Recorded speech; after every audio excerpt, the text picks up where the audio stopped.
जय माता दी, जय श्री राम।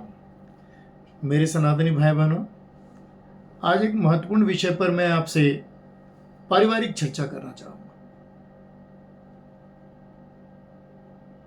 हमने लगातार लोगों को एक बात कहते सुनी है, हमने बहुत प्रयास किया और हमें इस कार्य में सफलता नहीं मिली, या अमुक व्यक्ति हमारा इस काम को नहीं कर रहा है, हमें तवज्जो नहीं दे रहा है, या हमने ये काम किया और ये काम हुआ नहीं, या हमारे संतान हमारी बातों को नहीं सुन रहे हैं और हमारी आज्ञा का पालन नहीं कर रहे। ऐसे तमाम प्रकार की बहुत सारी बातें सुनने में आती है। कार्यालय में बॉस लगातार हमसे नाराज रहती हैं, इस प्रकार की बातें। मतलब यदा कदा हम कहीं पर भी देखेंगे, लोगों को इस प्रकार की समस्याएं घेरी रहती है। बहुत ही सूक्ष्म बात है, बहुत ध्यान से सुनिएगा। पहली बात तो यह है, सबसे पहले हमको यह जानना जरूरी है कि हमारा जन्म क्यों हुआ है। आपको एक बात बता दूं, प्राणी मात्र, चाहे कोई भी जीव जंतु हो, उसमें मनुष्य भी सम्मिलित है। सबका जन्म किस बात के लिए मैं बोलना चाहूंगा, तो बहुत सारे लोग इस बात का सवाल हल नहीं कर पाएंगे, वह नहीं बता पाएंगे कि उनका जन्म क्यों हुआ है। मैं आपको बताना चाहूंगा कि हर प्राणी का जन्म कर्म करने के लिए हुआ है। और दूसरी बात, एक और महत्वपूर्ण बात बता रहा हूं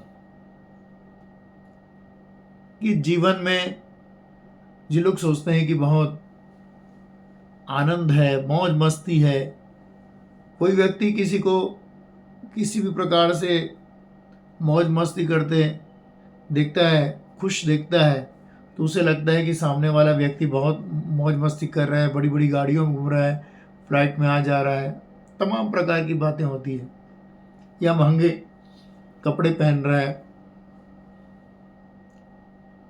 ऐसी बातें आती हैं।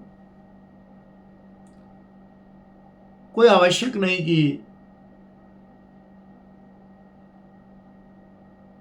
आप भी उस तरीके से अगर कुछ करें तो आप खुश रह पाए,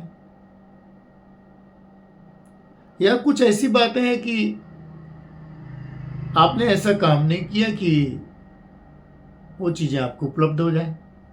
बहुत सीधी सी बात है। फिर से वही बात आ गई, कर्म।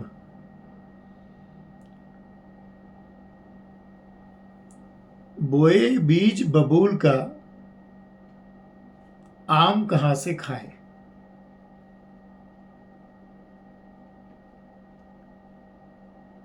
यह एक बात और भी समझने लायक है। हम जैसा सोच विचार कर काम करते हैं, हम जैसे वातावरण में रहते हैं या रहना पसंद करते हैं, तो उस प्रकार का जो है हमारा काम होता है और उस प्रकार से हमको उसका रिजल्ट मिलता है, मतलब फल मिलता है।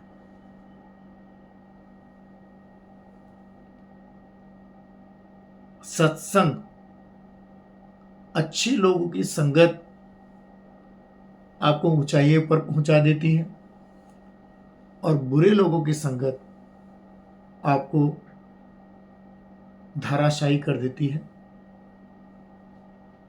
जमीन पर लाकर गिरा देती है, पटक देती है। हमेशा अच्छे विचार, अच्छे कर्म, लगातार परिश्रम, किसी भी परिस्थिति में और किसी भी जगह पर खुद को लगातार स्फूर्तिमान, फुर्तीला, तेज और सकारात्मक, आशावादी बनाए रखना आपको हमेशा सफलता की ऊंचाइयों की ओर ले जाएगा। वहीं दूसरी ओर किसी भी परिस्थिति में एक नाम मात्र की भी निगेटिविटी, नकारात्मकता, गलत लोगों की संगत एक क्षण के लिए भी आपको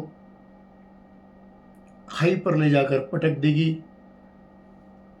पराजय की ओर ले जाएगी, निराशा की ओर ले जाएगी, और फिर आपने जितने अच्छे काम किए, अच्छी मेहनत की है, उसका अच्छा प्रतिफल नहीं मिल पाएगा। हमेशा हर समय स्वयं के लिए भी, औरों के लिए भी अच्छा सोच रखना चाहिए, अच्छा काम करना चाहिए। आप यह ना सोचिए कि मैं किसी को गिरा दूं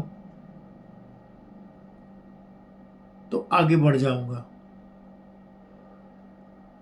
हमेशा ये बात याद रखिएगा, आपके मन में वो भावना आई, आपने प्रयत्न करके गिराने का प्रयत्न किया, आप उस प्रयत्न में सफल तो होंगे, क्योंकि आपके दिमाग पर वो चीज आ चुकी है कि आप गिरा देंगे तो आप सफल होंगे। गिरा देंगे, वो गिर जाएगा, लेकिन आप सफल नहीं हो पाएंगे। आप उससे भी ज्यादा अच्छे से गिरेंगे, और आपका गिराने वाला कोई और नहीं होगा, ईश्वर प्रदत्त कोई शक्ति, कोई ऐसी घटना, दुर्घटना उसे गिराने वाली होगी। कहने का मतलब यह है कि इंसान की सोच, उसके क्रियाकलाप, वातावरण, सत्संग और यथेष्ट उद्देश्य की प्राप्ति के लिए किया गया कार्य उसे सफल बनाता है। सफलता का सबसे बड़ा दुश्मन आलस्य है। यदि लगातार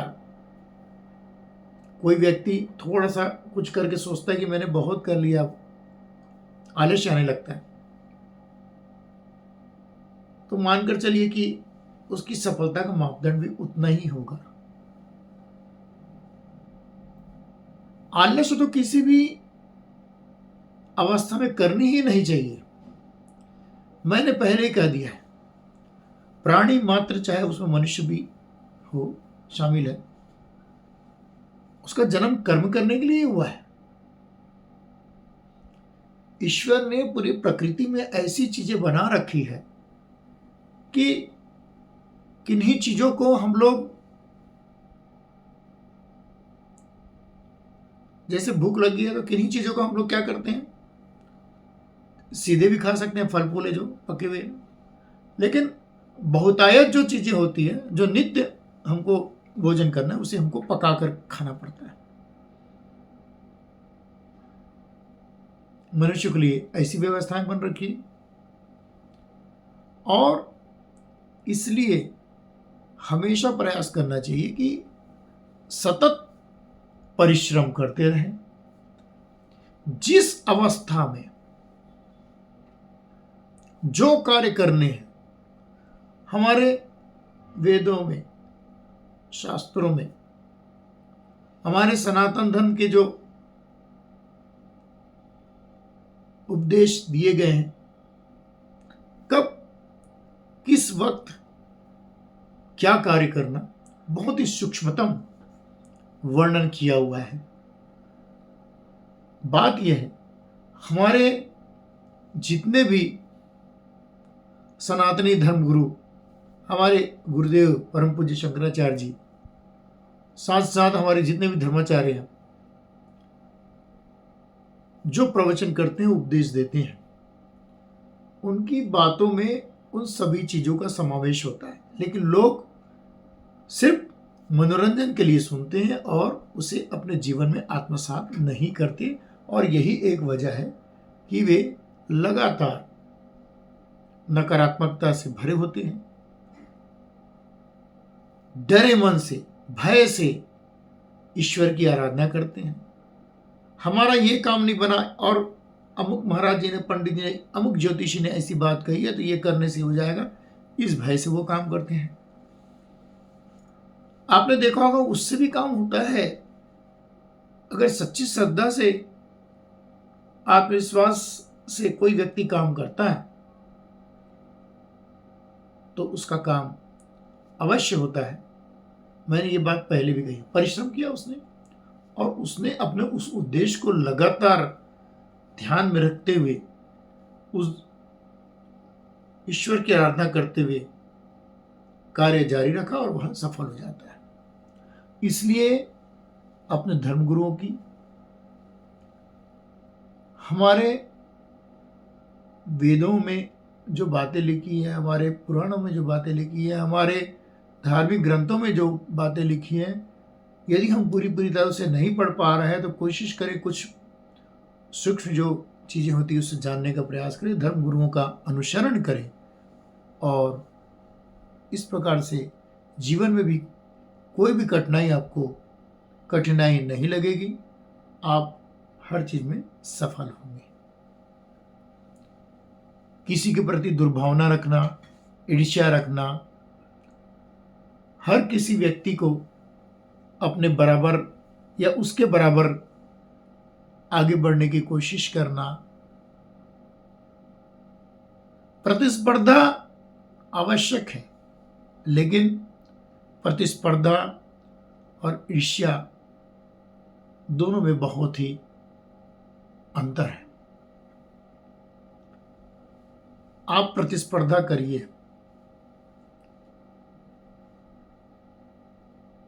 लेकिन प्रतिस्पर्धा इस बात को लेकर नहीं होनी चाहिए कि हम सामने वाले को डोमिनेट करें, दुर्भावना रखें, उसके लिए गलत सोचें, उसके लिए गलत रास्ते अख्तियार करें। बल्कि दूसरी ओर आपको यह सोचना चाहिए कि खुद को मजबूत करें, और इतना मजबूत करें उस क्षेत्र में सफलता प्राप्त करने के लिए या किसी से आगे बढ़ने के लिए कि वो सर्वोच्च हो, 100% हो।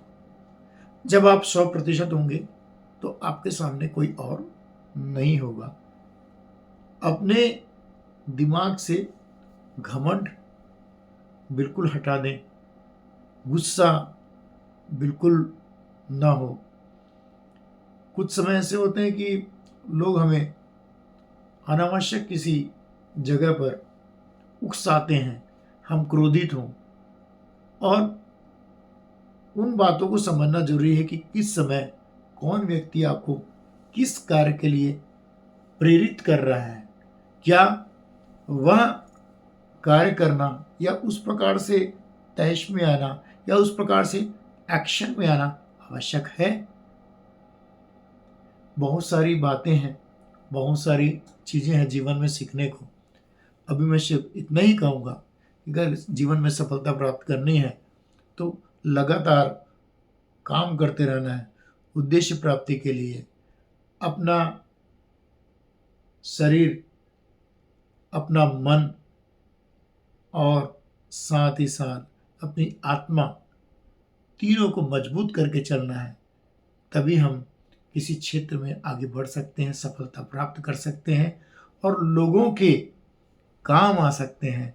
हमारा जीवन स्वयं के लिए नहीं है, स्वयं की मौज मस्ती के लिए जीवन नहीं है।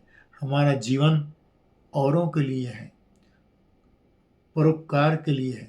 जब हम सभी बातों को, सभी चीज़ों को ईश्वर प्रदत्त प्रकृति के अनुसार अनुसरण करेंगे, प्रकृति के अनुसार चलेंगे, तो हम निश्चित तौर पर आगे बढ़ते हैं। आपकी सुबह की दिनचर्या सुबह की जैसी हो, आपकी दोपहर की दिनचर्या दोपहर की जैसी हो, आपकी शाम रात की दिनचर्या शाम रात की जैसी हो। अगर हम दिन का काम रात को और रात का काम दिन में करेंगे, हम कभी सफलता प्राप्त नहीं कर पाएंगे। हमें चाहिए कि हम उन कार्यों को, या जिस प्रकार से हमें कार्यभार है उस प्रकार से हम करें, तो हम निश्चित सफल होंगे। इसका मतलब ये नहीं है कि रात में तो जो है चौकीदार पहरा लगाता है, या जो गार्ड लगे रहते हैं सुरक्षा गार्ड, तो उनको तो वो रात में जगते हैं, तो उनको दिन में सोना रहता है, तो उनके लिए यह नियम लागू नहीं होता। वो उनका ड्यूटी है, वर्क है, तो उन सब चीज़ों को समझना है। लेकिन हमारी जो नित्य दिनचर्या है उसको हम परंपरागत तरीकों से रखते हुए हम आगे बढ़ें और अपने यथेष्ट उद्देश्य की प्राप्ति के लिए कार्य करेंगे, अवश्य सफलता मिलती है। आप सभी को मेरी ओर से बहुत बहुत शुभकामनाएं। जय माता दी, जय श्री राम।